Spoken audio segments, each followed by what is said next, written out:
Okay, first question, please, Peter Lawler. Morning, Steve. Two things. Do you take some comfort that it took such an extraordinary innings, that innings from Babar Azam, to hold you guys out in the game? And as a batter, what did you make of that innings? Secondly, I just want to ask you about converting. Is that on your mind at the moment? So you sort of found it a little bit more difficult lately after getting to 50.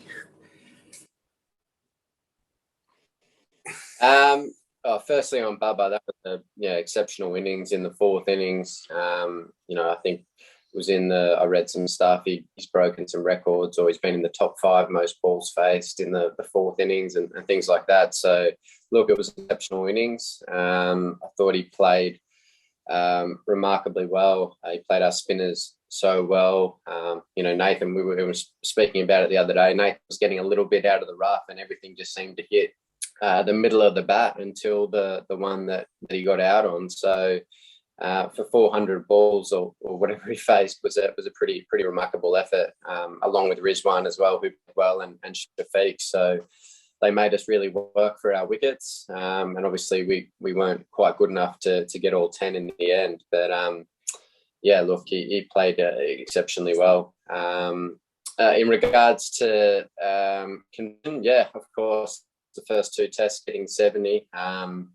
That's probably a number I haven't got out on too many times in my career. I think I've gone to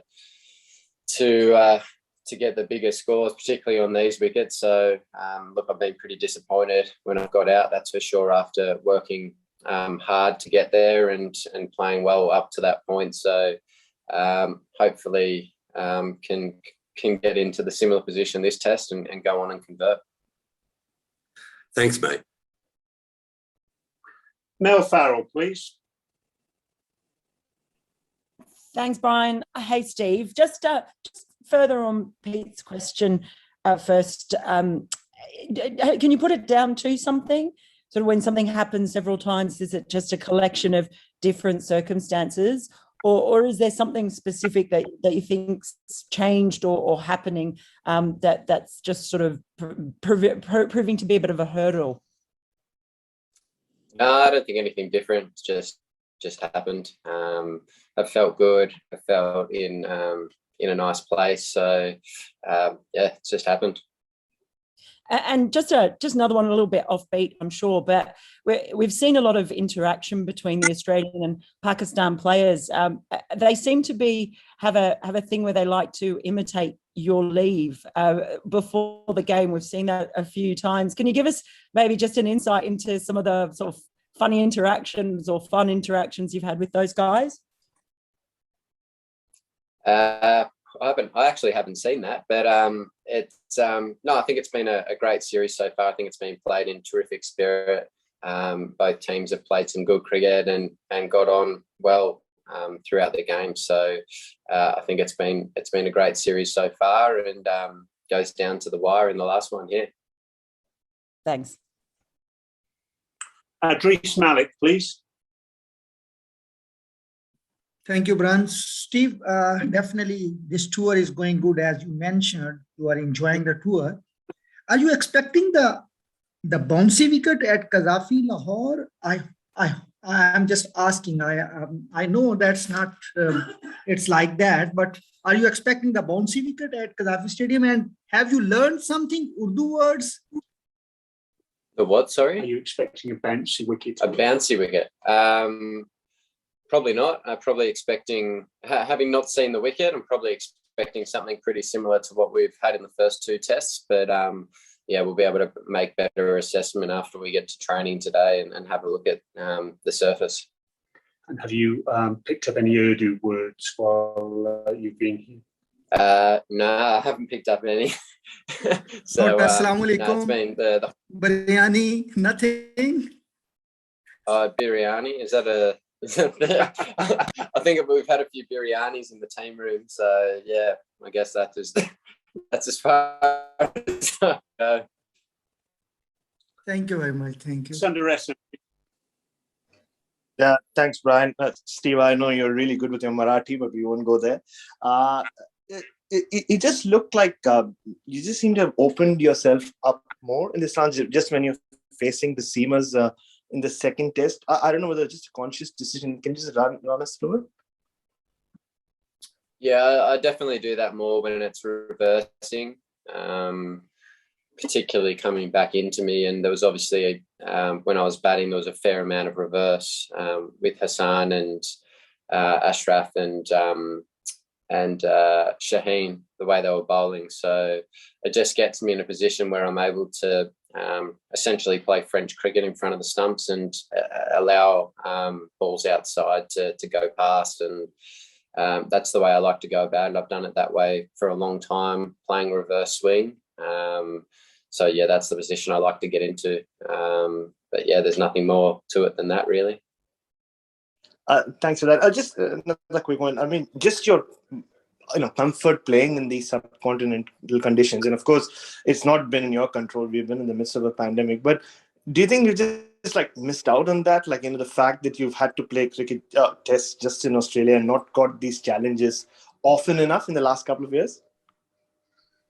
Yeah, it's obviously been a shame that we haven't been able to travel and play some test cricket away. Our last away series was obviously the 2019 Ashes, and that seems like an eternity ago. So we love playing test cricket away and challenging ourselves in different conditions. So it's been nice to come here and play on some different surfaces. And we've still got one more test, so we're all looking forward. Thanks, Steve. Tom Deason, please. Hi, Steve. Given this is now heading into the final test, do you think this test will be played at a different tempo? And would you like to see even a captain's agreement or a gentleman's agreement that both teams try and play for a win and that we don't have a draw? Well, I'm not really sure, but I think we certainly got ourselves in a position to win the last test match. Obviously, Pakistan batted exceptionally well to stay out there for 172 overs, I think it was. So it's not too often you see a team last that long in the fourth innings. So we'll wait and see what the wickets or the surface is like when we get to training today, and then obviously think about the best way we can go about our business to try and get a victory in this game.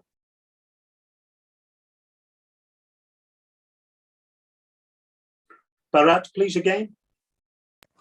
Thanks, Brian. Steve, just on the unique first slip position, like where you had to stand well ahead of Alex Carey. Have you had any practice for that before, and like just the challenges of being in that position? Yeah, it's been a real challenge. I've never stood as close to the bat in my life in any conditions. There's just been no bounce in the wickets. So, part of our plan is to ensure that the ball carries as much as possible. So the bowlers and Paddy are happy if we drop chances as long as they're getting to us. So we're getting ourselves in very close positions where it's been exceptionally difficult. I was just looking the other day facing Starkey and Kamo. I was probably only 3 steps further back than where I would be for Nathan Lyon in Australia. So the reaction time isn't great. And obviously I dropped one there last week. It just really just rushed me. And then I got one obviously a bit later when Shafiq gave another opportunity. It was just at a perfect height, and that's kind of how it's got to be. If it's outside of those areas, it's going to be a very good catch, how close we are. So it's been difficult and difficult to adjust, but we're working on that at training. We're doing very close nicks that are coming low and fast, and that's all you can really do, and just fingers crossed that they stick. Thank you. Rana Sajid, please. Okay. Hi, Steve, this is Rana Sajid from 7 News Channel Lahore. First of all, I would like to say welcome to Lahore. Obviously, you are playing first time in Lahore. What's your feeling here? And after this test match, for one day and T20 series ahead, will you miss both series? Thank you. Yes, my first time here. So yeah, it's nice to be here. Yeah, we haven't seen the surface yet. We've got training today for the first time after a day off yesterday. So looking over the 5 days.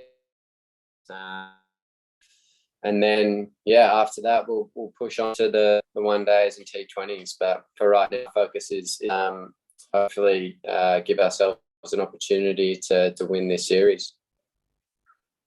Last question now, Adris Malik, please. Thank you, Brian. Steve, you have a good experience of the Asian wickets, and Pat, very much considering your all the backups. So can you remember what the communication between you and Pat Cummins when Babar Azam gone back to the pavilion and you just advised something about the fielding? What was that in that situation you discussed with him?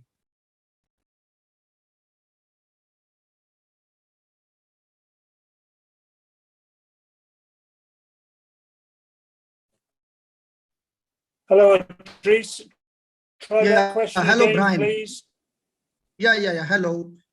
Your signals are going low. Yeah, Steve, you have a good experience of the Asian wickets, and Pat, considering you are all the backups very positively. So can you remember what discussion was between you and Pat Cummins when Babar Azam got out and he set the field as per your directions?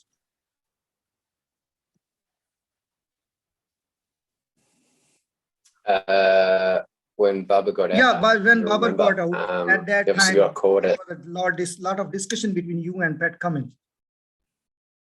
About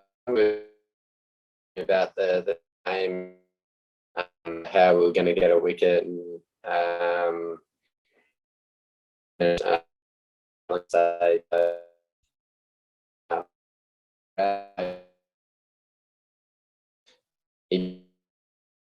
as I said earlier, the rough until one finally hit the inside edge. And I don't know, perhaps when he was on 196, he was looking for a boundary maybe through the offside and changed his mindset a fraction, knowing that he was so close to 200, and that might have brought about his dismissal perhaps. But yeah, only Bubba can answer that, I suppose. Okay, everyone. Thank you very much indeed. Apologies for a little bit of internet issue there. Thank you very much for your time. Look forward to seeing you again tomorrow. Thank you. Thank you very much.